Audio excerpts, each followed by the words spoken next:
하나님 말씀 시편 137편 1절에서 9절까지 말씀입니다. 자, 오늘은 시편 137편인데요. 오늘 본문의 배경은 남유다가 바벨론 제국에 의해 처참하게 멸망을 하고 백성들이 포로로 끌려간 그러한 상황 가운데서 시인이 부른 시편입니다. 표제어는 없지만 우리는 이 시의 저자가 눈물로 쓴 기록임을 확인을 할 수가 있습니다. 1절 말씀을 보시면 우리가 바벨론의 여러 강변 거기 앉아서 시온을 기억하며 울었도다, 이렇게 고백을 하고 있죠. 여기서 말한 바벨론의 여러 강변은 유프라테스강, 티그리스강, 그리고 그 사이를 흐르는 수많은 운하들을 의미합니다. 에스겔 선지자가 보았던 그발 강가도 그중 하나였을 것이고요. 이 강변은 유다 백성들이 강제 노역에 시달리던 고통의 현장이었습니다. 그러나 성도 여러분, 이들이 흘린 눈물은 단순히 나라를 잃은 백성의 서름의 정도가 아닙니다. 이것은 언약적인 저주가 성취된 현장이었습니다. 하나님께서는 신명기 28장을 통해서 만일 이스라엘이 하나님의 언약을 배반하고 우상을 숭배하면 그들을 먼 이방 나라로 흩으시겠다, 이렇게 엄중히 경고하셨습니다. 하나님이 거하시는 거룩한 성 시온이 이방인의 발에 짓밟히고 성전이 불타버렸다는 사실은 그들에게 하나님이 떠나셨다는 절망적인 선언과도 같은 것이죠. 하나님께서 그토록 사랑하셨던 시온을 대적의 손에 맡기신 것은 그들이 죄악이 얼마나 심각했는지를 역설적으로 보여주는 하나님의 공의로운 심판이었습니다. 그 슬픔의 깊이가 얼마나 깊었는지 오늘 2절 말씀은 이렇게 묘사를 하고 있습니다. 그 중에 버드나무에 우리가 우리의 수금을 걸었다, 이렇게 말하죠. 버드나무는 그 잎과 가지가 흔들릴 때 나는 소리가 마치 처량한 울음소리 같다고 해서 슬픔을 상징하는 나무입니다. 유다 백성들은 그 나무를 볼 때마다 고향 산천을 떠올리며 사무치는 그리움에 잠겼을 것입니다. 그런데 그들은 그 버드나무에 지금 수금을 걸었다, 이렇게 고백하고 있습니다. 수금은 성전에서 하나님을 찬양할 때 쓰던 거룩한 악기입니다. 이것을 지금 나무에 걸었다라고 하는 것은 마치 사형수가 목매달린 것처럼 그들의 찬양과 기쁨이 죽어버렸다, 이러한 뜻을 의미하고 있습니다. 기쁨의 악기가 장례식의 상징이 되어버린 것이죠. 이때 그들을 사로잡은 바벨론 사람들이 잔인한 요구를 합니다. 3절을 보시면 이는 우리를 사로잡은 자가 거기서 우리에게 노래를 청하며 우리를 황폐하게 한 자가 기쁨을 청하고 자기들을 위하여 시온의 노래 중 하나를 노래하라 함이로다. 이것은 이러한 얘기죠. 너희 하나님 여호와가 지금 어디 있느냐? 너희가 자랑하던 그 성전의 노래를 우리 술자리의 흥을 돋우기 위해서 불러봐라. 이러한 조롱이자 모욕입니다. 그들은 하나님의 백성을 육체적 노예로 삼았을 뿐만 아니라 영적으로도 유린하려고 했던 것이죠. 이에 대해서 시인은 4절 말씀에 이렇게 반응을 합니다. 우리가 이방 땅에서 어찌 여호와의 노래를 부를까? 이것은 못 부르겠다라는 체념이 아닙니다. 거룩한 결단이죠. 하나님을 찬양해야 될 거룩한 노래를 이 부정한 이방인들의 유익거리로 만들지 않겠다는 신앙의 절규입니다. 비록 몸은 포로가 됐을지언정 영혼만은 팔지 않겠다는 성도의 자존심을 지금 고백하고 있는 것이죠. 자, 시인은 이제 하나님 앞에서 비장한 맹세를 합니다. 5절과 6절을 보시면요, 예루살렘아 너를 잊을진대 내 오른손이 그의 재주를 잊을지로다. 내가 예루살렘을 기억하지 아니하거나 내가 가장 즐거워하는 것보다 더 즐거워하지 아니할진대 내 혀가 내 입천장에 붙을지로다.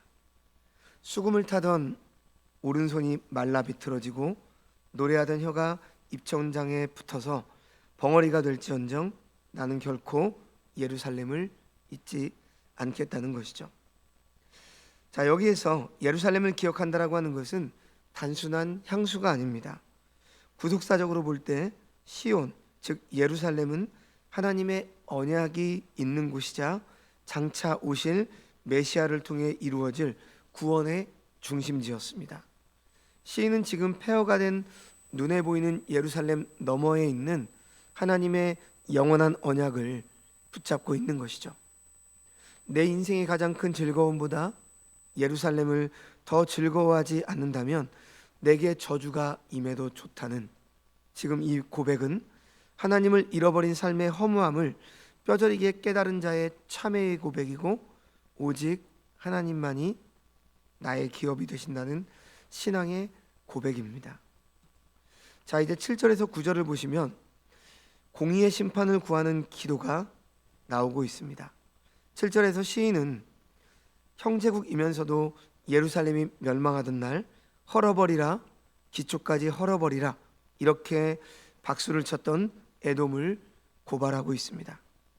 그리고 8절에서 9절에서는 바벨론을 향해 충격적인 기도를 드립니다. 멸망한 딸 바벨론아, 내가 우리에게 행한 대로 내게 갚는 자가 복이 있으리로다.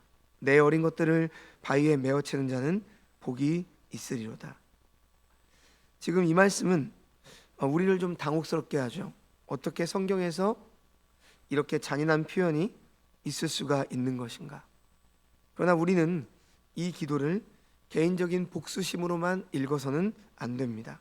지금 이것은 공의로운 재판장이신 하나님께 호소하는 기도입니다. 그 당시 고대 근동에 전쟁에서 패배한 나라의 아이들이 바위에 메어쳐 죽임을 당하는 것은 흔한 일이었습니다. 지금 바벨론은 유다 백성들에게 실제로 그렇게 행했습니다.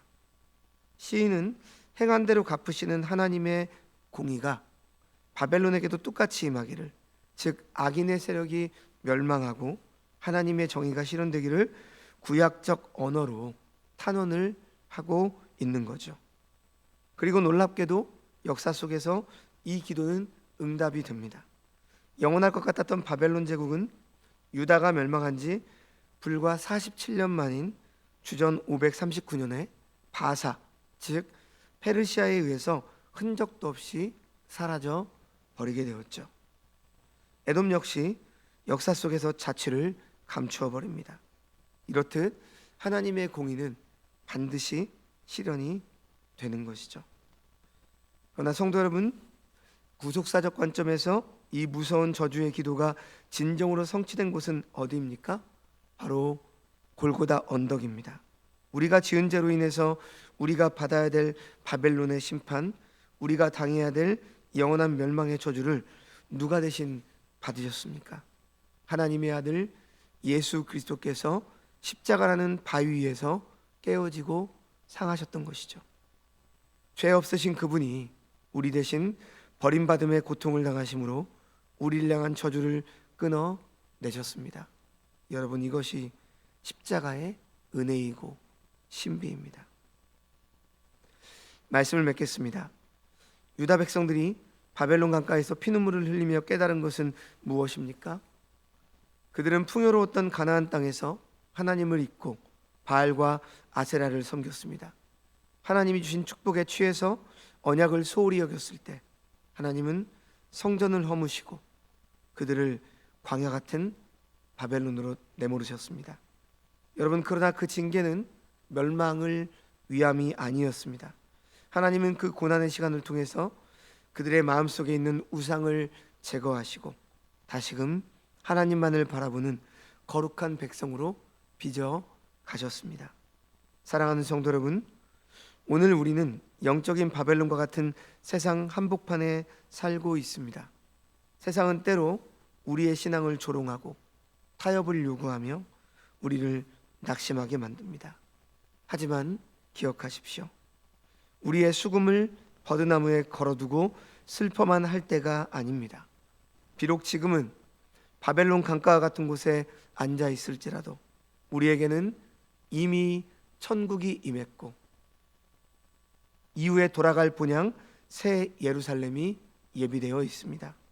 역사 속의 포로 생활은 70년으로 끝났지만 그리스도 안에서 우리에게 허락된 자유는 영원한 것입니다. 그러므로 우리의 삶을 세상의 가치관으로 오염시키지 마십시오. 다니엘처럼, 에스겔처럼, 그리고 이름 모를 수많은 지금 포로들처럼 이방 땅에서도 거룩한 성전된 삶을 지켜내시기 바랍니다. 때가 차면 주님께서 우리의 눈물을 닦아주실 것이고 바벨론의 강가가 아닌 생명수 강가에서 영원한 승리의 노래를 부르게 하실 것이기 때문입니다. 이 소망을 품고 오늘이라는 바벨론의 시간을 믿음으로 살아내시는 저와 여러분이 되시기를 주님의 이름으로 축원합니다. 기도하겠습니다. 자비로우신 하나님 아버지, 오늘 말씀을 통해서 바벨론 강가에 흘렸던 언약 백성의 눈물을 보게 됩니다. 그리고 그 눈물이 오늘 우리의 눈물임을 또한 고백합니다. 때로는 죄로 인해 넘어지고 세상의 조롱 속에 위축되어서 버드나무에 수금을 걸고 싶을 때가 많습니다. 그러나 주님, 우리를 영원한 포로로 버려두지 않으시고 예수 그리스도의 십자가로 참된 해방과 자유를 주셨으니 감사를 드립니다. 세상이 우리에게 노래를 청하며 타협을 요구할 때 어찌 이방 땅에서 여호와의 노래를 부를까 거절했던 그 거룩한 기계를 우리에게 허락하여 주시옵소서. 우리의 혀가 입천장에 붙을지언정 주님을 향한 사랑을 놓치지 않게 하시고 마침내 우리를 영원한 시온성에 인도하실 그날을 소망하며 오늘을 인내로 승리하게 하여 주옵소서. 모든 말씀 예수님의 이름으로 기도합니다. 아멘.